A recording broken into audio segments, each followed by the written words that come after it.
ইমান। এইবার আল্লাহ কয় জিবরাইল সকল নবীকে বলো মসজিদে আকসায় যায় যেন তারা কাতার বন্দী হয়।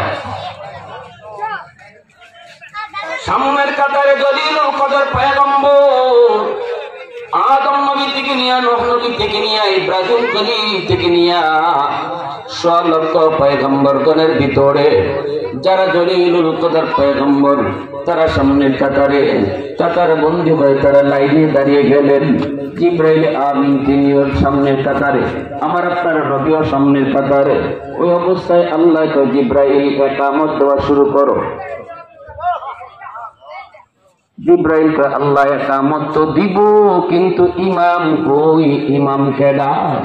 আল্লাহ কয় ইকামত দেওয়া শুরু করো।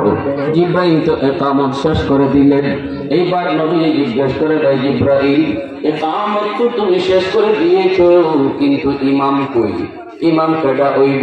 সাথে সাথে জিবরাইল আমিন মুস্কি হেসে আমার আপনার নবী হাত মুবারকে দুইটা টান দিয়ে কই নবী গো, আজকে এত বড় জামাতের ইমামতি আল্লাহ আপনাকে দান করেছে।